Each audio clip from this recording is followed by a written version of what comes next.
escravos das camadas mais pobres da população, obviamente, certo? Agora, nós temos um outro fator, né, que vai surgir mais ou menos no mesmo período, que é o chamado movimento abolicionista, né? O movimento abolicionista, ele é um movimento que ele começa a surgir a partir da urbanização, principalmente, né, das cidades, principalmente das cidades do centro-sul, né, da região Rio-São Paulo, né? E ele surge nas cidades como um movimento das camadas mais médias, né? À medida que nós temos a cafeicultura no estado de São Paulo, a pecuária no estado de Minas, e que vão surgindo novas cidades, né? Centros comerciais, né? Que vai surgindo o comércio, as pequenas fábricas, né? As primeiras primeiras fábricas do Brasil, os pequenos comércios, né? Os pequenos varejos, né? E que vão surgindo dentro da cidade uma urbanização um pouco maior, né, vão surgindo camadas médias e principalmente de pessoas que eram mais jovens, né, de filhos de pecuaristas, filhos de fazendeiros do café, que iam muitas vezes estudar fora, né, estudar fora na região, por exemplo, da França, aquela coisa conhecida da Belle Époque, né, estudar na França, estudar na Inglaterra, entrava em contato com ideais, né, ideais liberais, ideais iluministas que estavam corrente na ideologia europeia daquela época e voltavam, né, para o Brasil, né, às vezes muito embebidos, né, por essas ideias, né, e o movimento abolicionista se alimentou muito dessas camadas, né, de intelectuais, de advogados, né, de comerciantes, né, das camadas mais pobres de comerciantes das cidades, né, que se encamparam, né, na luta contra a escravidão, em parte tendo essa mesma percepção que os ingleses tinham de que a escravidão ela é antieconômica, e em parte também, né, munidos por uma solidariedade mesmo em relação aos escravos, principalmente as pessoas mais pobres que estavam mais próximas da condição, né, de escravo, né, mais próximas da condição do escravo, né, de situação de dificuldade econômica, dificuldade de alimentação, de moradia, de higiene, né, de dignidade de uma maneira geral, né? Então, as pessoas que estavam mais próximas da população escrava, né, e as pessoas que eram mais intelectualizadas das cidades, elas começaram a promover, né, esse movimento abolicionista, que nada mais era do que clubes, né, começaram a formar clubes, né, o que nós chamaríamos hoje de ONGs, né, mas clubes abolicionistas, faziam festas, faziam rifas, por exemplo, para bancar a carta de alforria de alguns escravos, né, para conseguir bancar a alforria de escravos, para libertar escravos, né,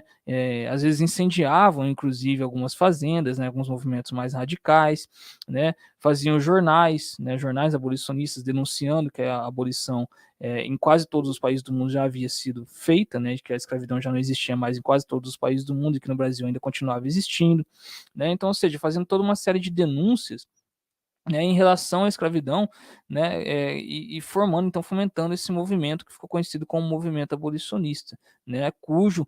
o maior símbolo é o Luiz Gama, aqui, que eu posso falar aqui um pouco para vocês, né, Luiz Gama, na verdade, é interessante falar dele, Luiz Gama foi, né, um ex-escravo, né, que durante esse período aí, né, ele viveu de 1830 a década de 1880, se eu não me engano, né, ele ajudou, né, ele foi um ex-escravo, vendido como escravo, que depois conseguiu se libertar, né, e ele ajudou, porque ele tinha muito conhecimento de leis, né, a muitos escravos que estavam em condição de escravidão ilegal, né, ainda a conseguir a sua carta de alforria, né, escravos que estavam em condições ilegais, por quê? Porque Luiz Gama, por exemplo, ele argumentava no seguinte, se existe uma lei desde 1831 que proíbe a entrada de escravos da África para o Brasil, como é que é possível que este escravo aqui em questão ainda esteja aqui sendo escravizado, sendo que ele veio da África, né? Luiz Gama usava esse tipo de argumento, né, para poder libertar, né, e estima-se aí que Luiz Gama tenha libertado por parte dos seus processos, né, pelo menos aí 500 escravos ao longo da sua vida, né, que foi um cara autodidata em direito, né? Luiz Gama não era formado em direito, mas tinha muito conhecimento de leis, né, um dos primeiros advogados negros da história que se tem registro da história do país, né, e que ajudou a libertar muitos escravos aí nesse período, né, um dos líderes do movimento abolicionista no Brasil.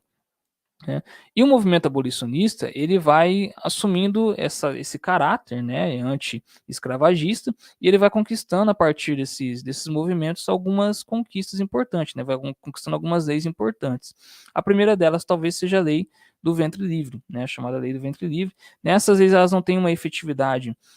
precisamente no sentido de acabar com a escravidão, porque o que foi pensado, né, na verdade, a respeito da escravidão no Brasil, por parte da elite, né, que comandava, que tinha o governo na mão, enfim, que tinha todas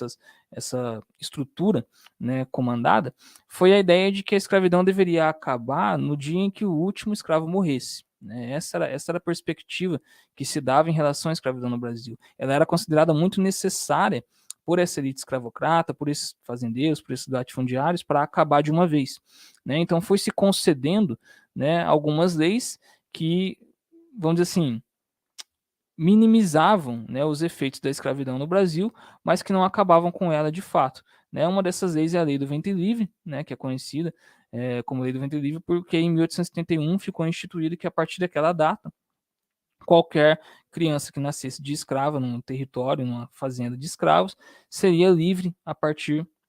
daquela data, né? Então a escrava original continuaria sendo, os escravos originais continuariam sendo escravos, mas quem nascesse a partir daquele momento se tornaria automaticamente livre, né? Uma lei que teve pouca efetividade, na verdade, porque na maioria das vezes as pessoas não conseguiam, né, principalmente os escravos não conseguiam enviar os seus filhos, né, para as cidades, né, e mesmo assim os filhos não conseguiam ter acesso a trabalho digno, a renda, e permaneciam vinculados ao trabalho escravo dentro das próprias fazendas em que já nasciam. Né? Então é uma lei que teve muito pouquíssima efetividade do ponto de vista da liberdade mesmo. Né? Uma outra lei nesse sentido também foi a Lei Sexagenária, né, de 1885. Né? A Lei Sexagenária, na verdade, ela é conhecida como... Ela foi alvo de muita piada, né, na época, em função de por duas razões. A Lei Sexagenária dizia que os escravos a partir de 60 anos, que completassem 60 anos a partir daquela data, eles seriam então libertos. O que ocorre é que raríssimos eram os escravos que conseguiam chegar a essa idade. A expectativa média de vida para um escravo no Brasil do século XIX não passava de jeito nenhum de 35 a 40 anos. Né? Era muito pouco. Né? Então, raríssimos eram os escravos que chegavam a essa idade. Na maioria das vezes eram escravos domésticos, né? Trabalhavam com trabalhos com atividades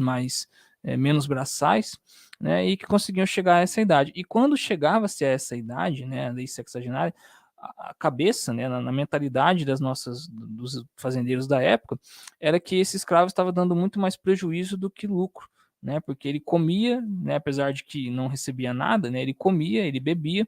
e não trabalhava mais como trabalhava um escravo de 35, né, de 30, de 35 anos. Então ficou conhecida como a lei, né, que na verdade livrava o senhor do escravo e não o escravo do senhor. Né, uma lei que virou piada nacional, né, durante o período em que esteve vigente aí, que não foi muito, mas que ela na verdade teve uma validade efetiva só até a Lei Áurea, que foi em 1888. Né? E a Lei Áurea, por final, né, essa sim, como uma lei mais efetiva da pressão do movimento abolicionista, né, que deu como fim a assinatura pela Princesa Isabel no ano de 1888, né, com a libertação definitiva de todos a população escravizada do Brasil. Né. Um fator muito importante, né, para a instituição da Lei Áurea em 1888 foi justamente o papel do Exército, né, que se deu, e eu não falei aqui, né, da Guerra do Paraguai,